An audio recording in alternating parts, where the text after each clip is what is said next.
Two things, maybe three things going in favor. I hate public speaking, and I'm a huge fan of lunch. We are going to get through this together, people. We're going to catch up. Also, this slide was mostly covered, by the introduction. So sorry for that long introduction. I didn't know it was going to be read, but it felt a little important for a moment. I'm a co-founder of MapVita. As I said, I've done a few other things. We talked about president of TransUnion Real Estate Group. I was at a company called Kroll. Also, with a team that was also involved in MapVita, we created an e-commerce modeling and safety tool for online transactions. We sold that to Google for Google Trust Scores. But I think the most important thing is I worked at Little Caesars when I was a sophomore in high school for 10 days, and I think that's. Why am I here? I'm fairly decent, and more importantly, the team I work with is very decent at building predictive analytic models and products, essentially turning data into a product. So that's what we're good at. There's plenty of smarter people out in the world. We've heard from many of them today. But we're pretty good at figuring out what consumers want, what businesses want, and then turning it into a product. Again, also, in terms of my strength, my key strength is we're not going to impact lunch too much. If you want to reach me, here's my contact information, or if you don't want to reach me, but you still want to reach MapVita, we also have an info at MapVita. So, all right, so predictive analytics, you've seen it through much of the day today. We've seen a lot of people talk about machine learning. Is it becoming a buzz phrase? It may have already. Predictive analytics, artificial intelligence, small data, fast data, dark data, Moneyball. I'm going to get back to that Moneyball term later, but it's used a lot. What it's really basically saying, there's wisdom in crowds, there's wisdom in looking at data through different lenses. Here's a shocker. MapVita's in predictive analytics. So I'm not pitching you, I'll just tell you what we did and how we go about it and why we thought big data would, predictive models would be a consumer tool. But I'm pretty sure predictive data, and people don't understand this, that's a shark, and that's predictive analytics, and that's too many people are young here, but Fonzie jumped a shark, and Happy Days, that was the end of predictive analytics, not end of the Happy Days show. We're probably there with using that phrase. But the reason why it's there is because predictive analytics is everywhere. It's how you shop. There's a reason why things get served up after you buy something on Amazon. There's a reason why after you're done binge watching Stranger Things, there's a new show that you might like. There's math behind that. Same with Google search, typing in, it's like Mike Mosseth felonies. There's a reason why a lot of people have typed that in. And obviously helping with commutes. But what about real estate? It's interesting. We work a lot in multifamily. I've spent 15, 20 years working in real estate tech. And we're seeing actually it's in nascent stages in some areas. I would say the multifamily and rental market is better right now than the single family and purchase market for helping consumers search for whatever reason. I would say most of the time and effort in this room, in this industry, is spent on finding, essentially where's somebody who's going to sell their house, or where's a group of people who are going to buy the house. And I think that's where, it's kind of this mentality of I just want my next client, and that's where a lot of effort is being spent.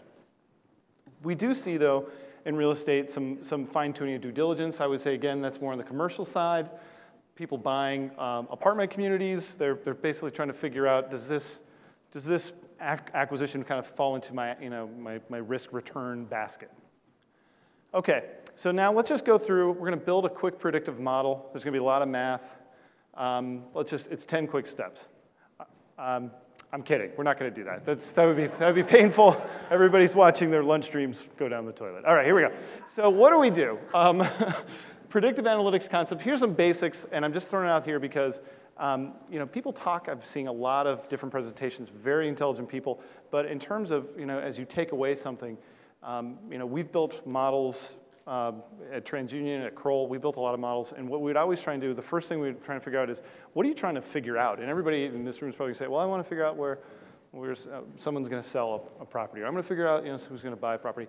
Maybe you don't. Maybe you don't want to find someone. You get a listing, and their listing takes 12 months to sell in a market that's really hot. So you really have to kind of fine tune what exactly you're looking for. Consult, it kind of depends on your approach. I'm not going to get into the approaches. I know that'll glaze everybody's eyes over. And I only have half of you right now due to phones and computers. But consult a data scientist. I mean, the first thing you want to do is think about what really do you want to predict. In terms of business need, what we did and what we always think about when we built models for our current company or previous ones is, does a particular industry generate data? This industry creates a tremendous amount of data. I think the problem with this industry is access to that data or linking of that data. And this is one of the reasons why we have RESO, is trying to get standards and connect things. But that's, I would say, what we've encountered is data access and kind of standardization has been an issue as you're trying to create predictive models.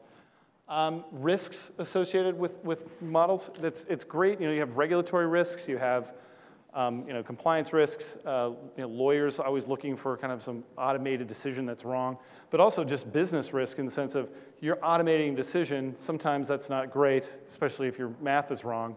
That could put you out of business. So that's a pretty big risk that we always take in consideration. And then also implementation of predictive models. So there's a lot of people selling a lot of really cool tech out there.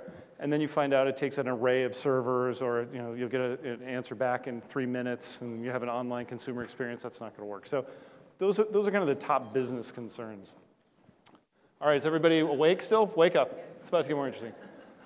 I'm going quickly. I hope you guys appreciate this. Big applause at the end. All right, so what did we do at MapVita? And I'm not pitching you guys. I'm just kind of telling you how we've done this before and different kind of problems. We saw a problem with consumer search. And what we mean by that is right now you're really crammed into searching like a 2-bedroom with square footage, and I need to know the name of the neighborhood, or my realtor has told me kind of where to look and drove me around.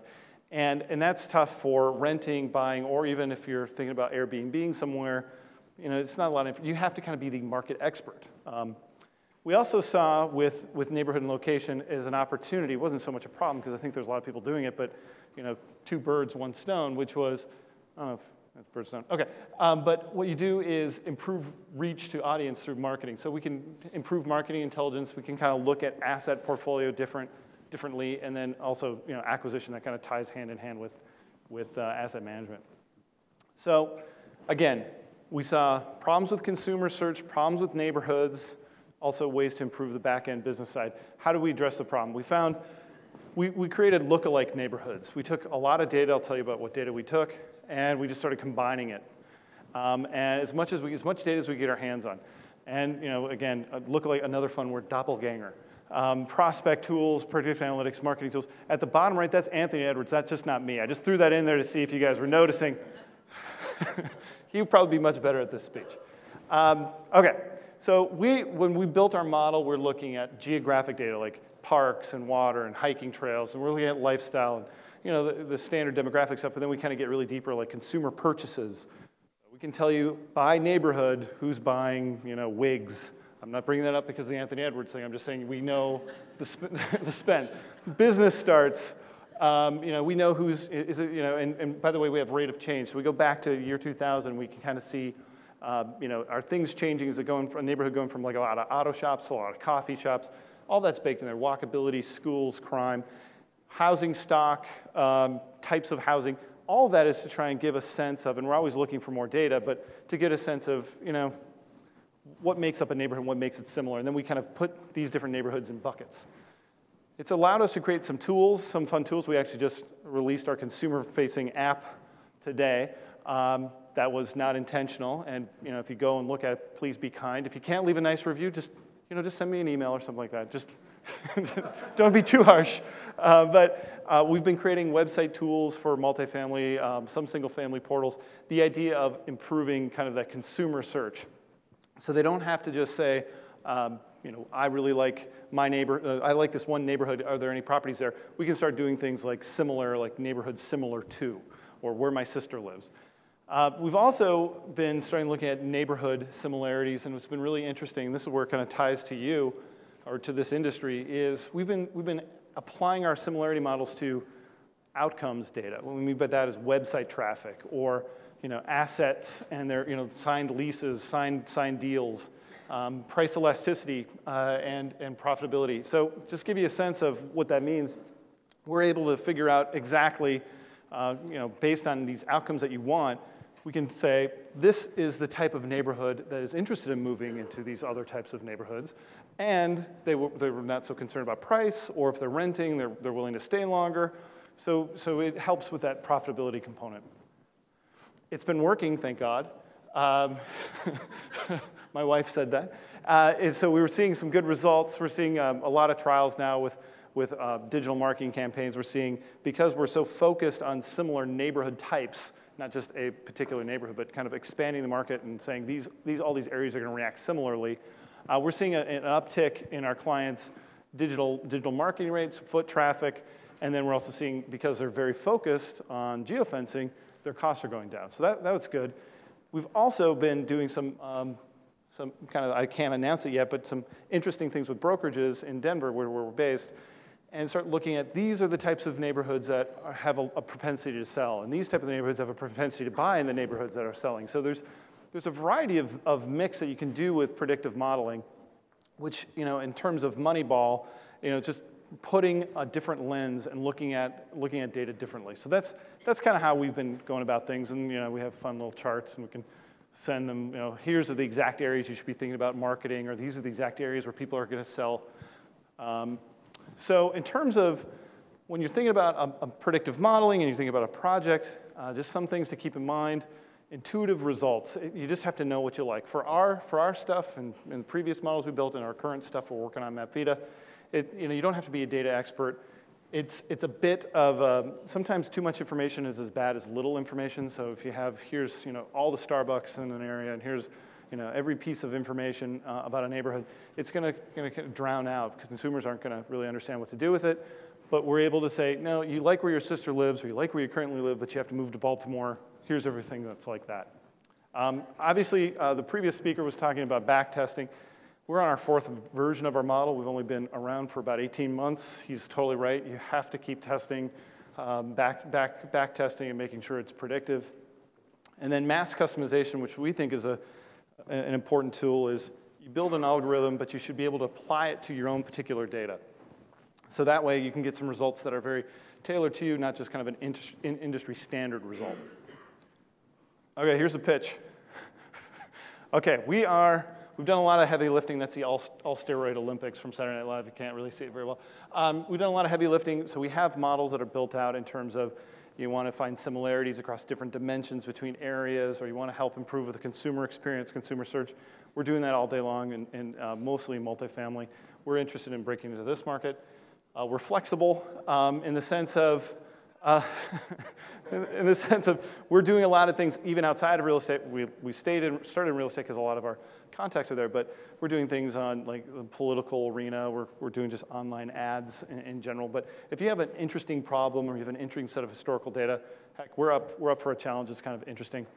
And in terms of innovative and snappy dressers, what we are thinking about in terms of this industry, I've seen it a few times in a few presentations, is a lot of make it easier, compare results, make it easier for customers on the MLS feeds and things like that.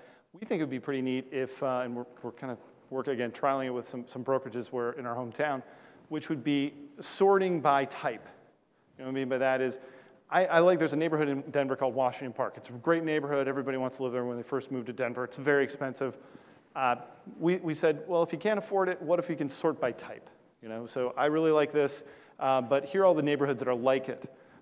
Or you can build your own, build your ideal neighborhood. So those kind of things, my wife's a realtor. She's saying, oh gosh, it'd be great if as I get a feed come in, I can buy clients, say, well, they like this type of neighborhood, and just start sorting things differently. So you guys can tell me offline why that's a dumb idea, but would love to hear your feedback. But again, we're up for interesting problems. And that was that. How fast was that?